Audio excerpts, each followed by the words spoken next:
Olá, amigos e amigas, estamos iniciando o nosso Economia e Desenvolvimento desta semana. Já estamos aí dia 24, 25 de março, né? Já estamos praticamente no final desse terceiro mês do ano, entrando a primavera nessa semana, na primavera, e com a primavera vindo aqui também o Sidnei Fontoura Gomes, presidente do Sindimóveis. E aí, Sidnei, a primavera que eu digo, não, é o outono, estamos no outono, é isso? Estamos no outono. E eu acho que o outono é uma das mais bonitas estações do ano. Te parece ou não? Me parece também. Embora... A primavera é muito quente também, já não tem tanta primavera, vai direto do inverno para o verão. Embora eu ache, Silvio, que todas elas são belas, depende dos olhos das pessoas. Olha, essa conta romântica. Tá romântico mas olha aí, como é que está? Claro, porque os olhos são a janela da alma. Exatamente. Mas olha aí, como como nós estamos hoje, hein? Poético, né? Nós acabamos de sair de um curso, de romantismo, eu e o Rico. Então nós vamos trazer aqui... Os dois juntos? Não, ele estava numa sala e eu na outra. O pessoal deve perguntar, os dois juntos no curso de romantismo, aí é complicado, né, Rico? Sabe que eu vinha pensando justamente que hoje nós estamos aqui gravando na quinta-feira, há poucos minutos nós entramos no outono. Foi a 1h aí? 57 minutos. E o outono é aquela estação onde caem as folhas. Né?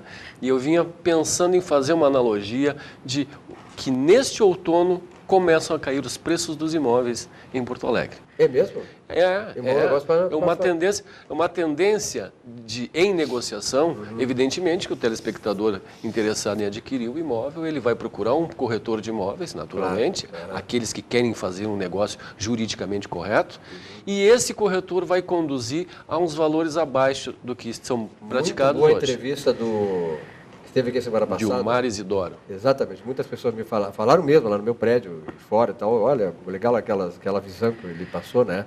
Exato. Porque hoje em dia o mercado de imobiliário está muito em efervescência ainda, né? E está muito mais qualificado, né? Tanto o comprador como o corretor de imóveis, eles estão interagindo melhor à medida que as particularidades dos imóveis, dos empreendimentos, vão à minúcia, né? E o corretor capacitado desenvolve isso bem e passa muito bem para o comprador. Bom, daqui a pouco nós vamos saber mais alguma coisa sobre o mercado imobiliário com o Sidnei. Eu quero lembrar para vocês que a Planalto, há 66 anos, seguindo seu coração, Sulpetro em favor da revenda e do consumidor gaúcho. E para a sua noite romântica, falando de romantismo, né? O Hotel Embaixador preparou pacotes especiais com muito bom gosto e sofisticação para este momento único do casal. E a Celulose Rio-Grandense, meu amigo Francisco Bueno, o Dr. Walter Lídio Nunes, né, que comanda a Celulose Rio-Grandense, que está mudando completamente a infraestrutura de Guaíba. Eu estive lá semana passada e realmente quem entra em Guaíba, ali passando o terminal da barca, né? Ali realmente mudou Guaíba, é uma maravilha, está uma beleza, está fluindo tráfego. É uma belíssima perimetral que foi feita ali na orla de Guaíba, né? Na direção sul, quem vem da hidroviária, né, que é onde o catamarã tem o seu embarque e desembarque ali. E lá na ponta dessa perimetral está a nossa Celulose Rio-Grandense, que está fazendo esse investimento agora, que é 5 bilhões de reais. 5 bilhões de reais.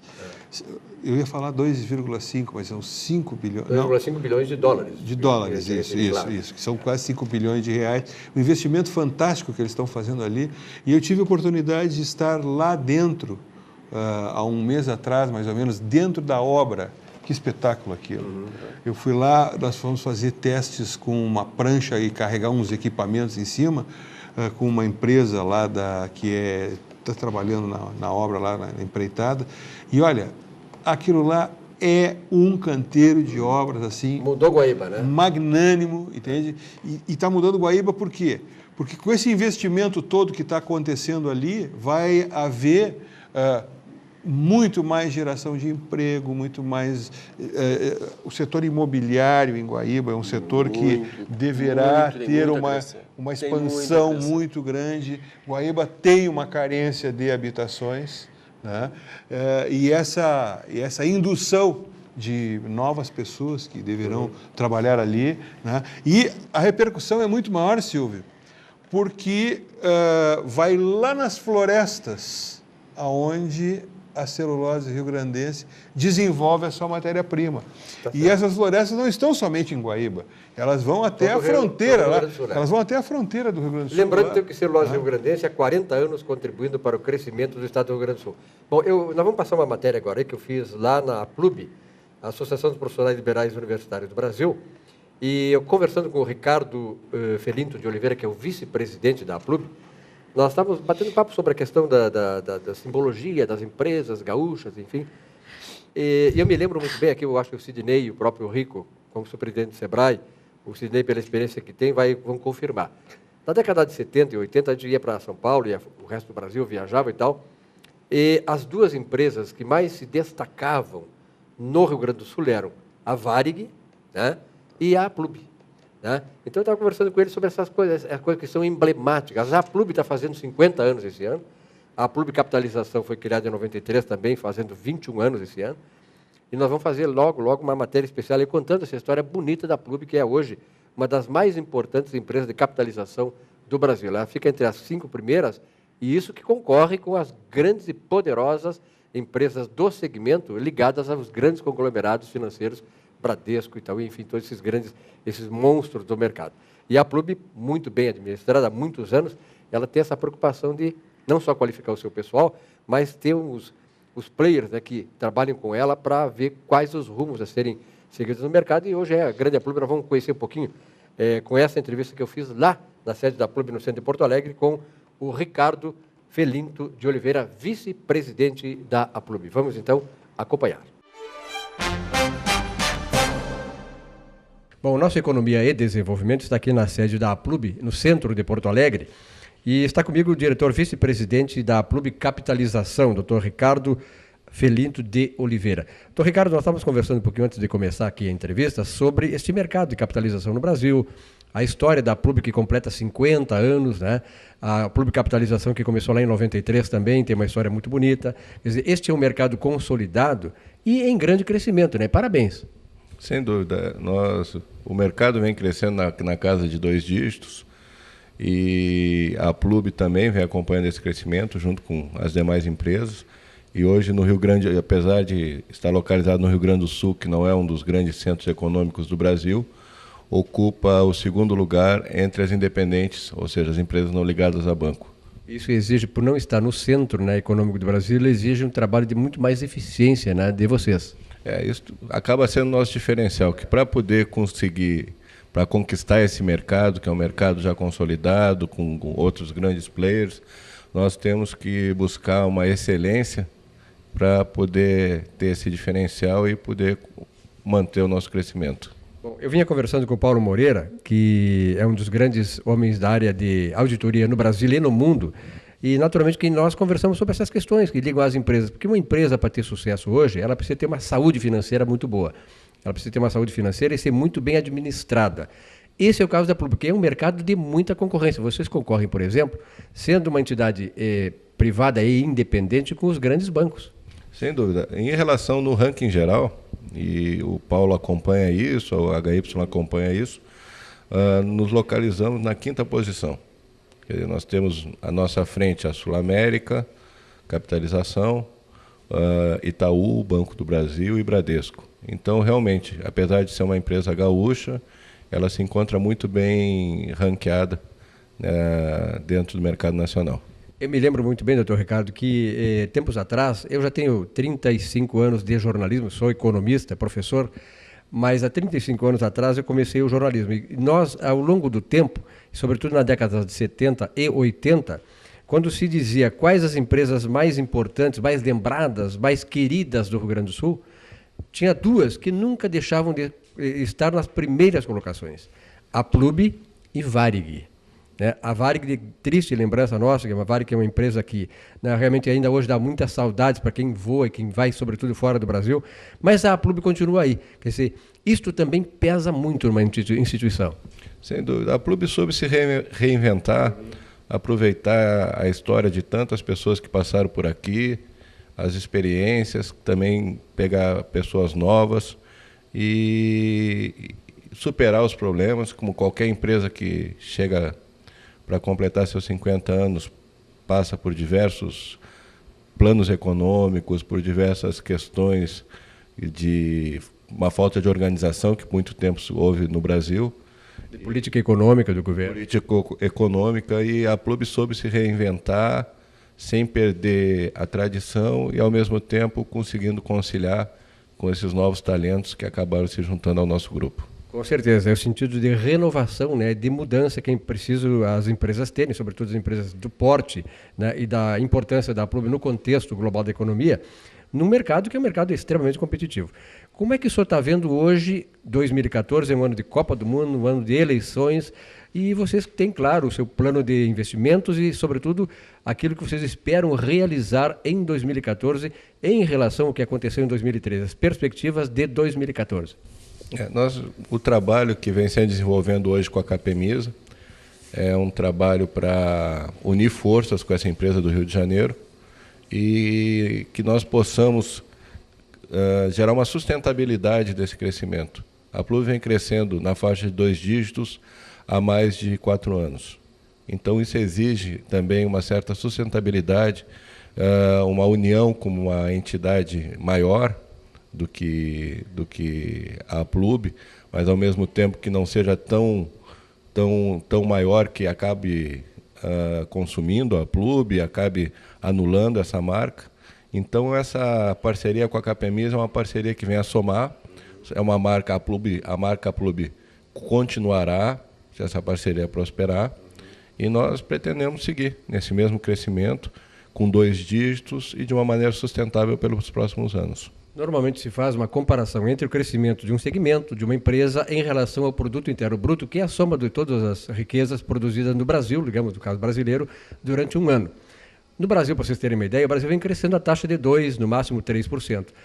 Com 2 dígitos de crescimento da Plube, isso significa dizer no mínimo 5 a 6 vezes, né, o crescimento do PIB. Ou seja, é um crescimento extraordinário. É um crescimento e, ao mesmo tempo, é um desafio. Nós não podemos ser uma bolha, que isso normalmente acontece com os grandes crescimentos. Então, assim, o nosso esforço para embasar isso, solidificar esse crescimento e poder continuar nesse ritmo, passa, inclusive, como foi mencionado, por essa parceria com a Capemisa e também pelo aperfeiçoamento dos nossos processos, a contratação de novas pessoas, e para que a Plube possa realmente manter esse ritmo no futuro. Alguns segmentos, para terminar nossa entrevista, alguns segmentos da economia se queixam hoje, e isso em vários segmentos, né, da falta de qualificação da sua mão de obra. Eu imagino que vocês, na Plube, no mercado extremamente competitivo, que é complexo, né, tenha uma preocupação muito grande em qualificar o servidor. Sem dúvida. Os nossos parceiros são pessoas vitais, foram a chave de todo esse crescimento, e são pessoas que são disputadas, inclusive, no mercado do centro do país, e nos ajudam bastante. Nós conseguimos, inclusive, juntar o nosso crescimento com o próprio desenvolvimento do Brasil. Essas ascensões de classe C e D são o nosso foco. Assim como nós trabalhamos com a parte empresarial e institucional, também trabalhamos com classe C e D. Então, aproveitamos esse crescimento no Brasil, essa mobilidade interna que houve, para poder alavancar o nosso crescimento. Doutor Ricardo, parabéns pelos 50 anos da Plube e os 21 anos de existência da Plube Capitalização, que começou em 93, portanto faz 21 anos. Parabéns e, sobretudo, que a Plube continue sendo hoje, digamos assim, uma empresa que é emblemática daquilo que o Rio Grande do Sul sempre construiu em termos de suas empresas, como foi a Varig, que nós citamos, né? E hoje resta a Plube e outras empresas, claro, né? Que também são empresas que simbolizam aquele Rio Grande do Sul que nossos pais, nossos avós trouxeram ao longo da sua história e nos fazem ter orgulho, como tínhamos da Varig e temos hoje da nossa Plube. Parabéns. Nós é que agradecemos a deferência por essa deferência de vocês aí. Muito obrigado. Um abraço. Um abraço. Bom, muito bem, uma bela entrevista aí, né, do Ricardo, sabendo um pouco, alguma coisa aí da Plube, né? E a Plube que hoje, como ele falou aí, é uma das mais importantes, entre as 5 mais importantes empresas do mercado de capitalização no Brasil e, sobretudo, aqui no Rio Grande do Sul. Bom, nós vamos saber agora o que está pensando aí sobre o mercado imobiliário, que é o segmento em que trabalha o Sidnei Fontoura Gomes, presidente do Sindimóveis, do nosso comentarista, o Dr. Gustavo Bernardes, que avalia muito bem essas questões da questão jurídica relacionada com o mercado imobiliário. Então, vamos acompanhar o comentário de Gustavo Bernardes. Bem, Silvio, o meu comentário hoje, mais uma vez, vai ser sobre os contratos de compra e venda de imóveis na planta. A gente tem recebido inúmeros e-mails. Me parece que essa situação tem ficado cada vez pior hoje no mercado imobiliário, que é o atraso ou a não entrega dos imóveis nas datas previstas nos contratos. Primeiro, um alerta. Você que está comprando imóvel na planta, você que está comprando imóvel em construção, leia muito bem o contrato. Nós temos percebido que as construtoras têm cada vez alargado mais o prazo de entrega, ou não colocando no contrato o prazo de entrega das obras. Eu não discuto aqui eventuais causas justificadoras desses atrasos. Nós todos sabemos que a Prefeitura não consegue as liberações a tempo, que os órgãos que estão envolvidos nas liberações desses projetos e dessas construções são morosos ou muitas vezes ineficientes. O que eu coloco é que existem diversas construtoras que se aproveitam dessa circunstância para não concluir as obras de forma adequada e no prazo adequado. É preciso compreender também que você, consumidor, tem o direito de, a qualquer momento, rescindir este contrato caso não queira aguardar a conclusão desta obra. E é preciso entender também que esta rescisão tem que provocar a devolução integral de tudo aquilo que foi pago por você por conta daquele contrato. Todas as parcelas, qualquer tipo de parcela, tem que ser devolvida de forma corrigida e atualizada no caso da rescisão contratual. Muitas vezes, quando esta rescisão é motivada por um atraso exacerbado, um atraso injustificado na entrega desta obra, você também pode buscar uma indenização. Veja, estas rescisões, via de regra, acabam sendo provocadas através de ações judiciais próprias para isso, em que a pessoa busca a rescisão do contrato. No entanto, a gente tem percebido que muitas vezes as construtoras anuem administrativamente sem a necessidade de ação judicial. Então procure a construtora se você está insatisfeito com o atraso e tente de alguma forma rescindir o seu contrato amigavelmente. No entanto, se isso não for possível, ou se aquilo que a construtora queira lhe impor como custo dessa rescisão for muito alto, você pode ingressar em juízo, que você certamente vai conseguir, vai obter a devolução integral daquilo que pagou. Outra questão também, que é o atraso na entrega desses imóveis. Muitas vezes a pessoa não quer rescindir o contrato, ela quer permanecer buscando ali, aguardando o seu imóvel. No entanto, ultrapassou a data ali prevista para a entrega do imóvel. Muitas pessoas nos questionam qual o meu direito, o que eu posso exigir por conta desse atraso. Veja, quando ocorre o atraso na entrega da obra, você tem um direito que é receber uma penalidade, receber uma indenização mensal por cada mês que passa deste prazo. Essa indenização ela tem girado em torno de 1% do valor do contrato. Os tribunais têm sentenciado aí em algo em torno entre 0,5% e 1% do valor do contrato. Outras questões são relativas a gastos que você está tendo por conta de não ter recebido o imóvel ainda. Muitas pessoas permanecem pagando aluguel, muitas pessoas permanecem pagando algum tipo de custo por utilizar uma residência, quando já poderiam ter cessado de ter esse custo por conta de terem recebido o seu imóvel. Veja, esse custo, o aluguel, o condomínio, tudo isso que você continua pagando por conta de não ter recebido o imóvel, você também pode buscar uma indenização. Neste caso, tem sido difícil obter essas indenizações do ponto de vista administrativo e